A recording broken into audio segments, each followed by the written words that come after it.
بسم الله الرحمن الرحيم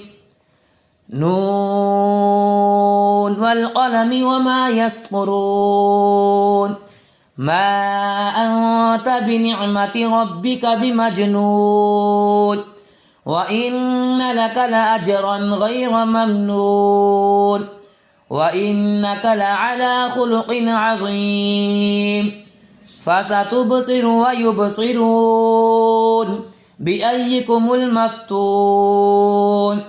إن ربك هو أعلم بمن ضل عن سبيله وهو أعلم بالمهتدين فلا تطع المكذبين ودوا لو تدهن فيدهنون ولا تطع كل حلاف مهين هماز مشاء بنميم مناع للخير معتد أثيم عتل بعد ذلك زنيم أن كان ذا مال وبنين إذا تتلى عليه آياتنا قال أساطير الأولين سنسمه على الخرطوم إنا بلوناهم كما بلونا أصحاب الجنة إذ أقسموا ليصرمنها مصبحين ولا يستثنون فطاف عليها طائف من ربك وهم نائمون فأصبحت كالصريم فتنادوا مصبحين أن اغدوا على حرثكم إن كنتم صارمين فانطلقوا وهم يتخافتون ألا يدخلنها اليوم عليكم مسكين وغدوا على حرد قادرين فلما رأوها قالوا إنا لضالون بل نحن محرومون قال أوسطهم ألم أقل لكم لولا تسبحون قالوا سبحان ربنا إنا كنا ظالمين فأقبل بعضهم على بعض يتلاومون قالوا يا ويلنا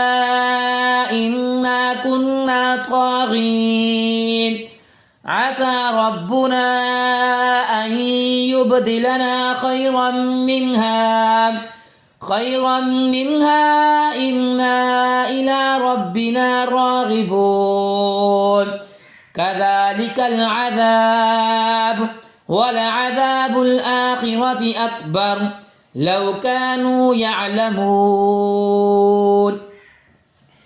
إن للمتقين عند ربهم جنات النعيم أفنجعل المسلمين كالمجرمين ما لكم كيف تحكمون أم لكم كتاب فيه تدرسون إن لكم فيه لما تخيرون أم لكم أيمان علينا بالغة إلى يوم القيامة إن لكم لما تحكمون سلهم أيهم بذلك زعيم أم لهم شركاء فليأتوا بشركائهم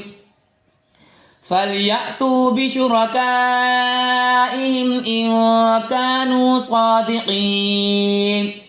يوم يكشف عن ساق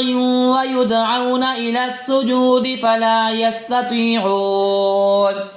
خاشعة أبصارهم ترهقهم ذلة وقد كانوا يدعون إلى السجود وهم سالمون فذرني ومن يكذب بهذا الحديث سنستدرجهم من حيث لا يعلمون وأملي لهم إن كيدي متين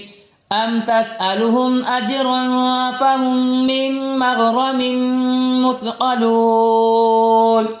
أم عندهم الغيب فهم يكتبون فاصبر لحكم ربك ولا تكن كصاحب الحوت إذ نادى وهو مكظوم لولا أن تداركه نعمة من ربه لنبذ بالعراء وهو مذموم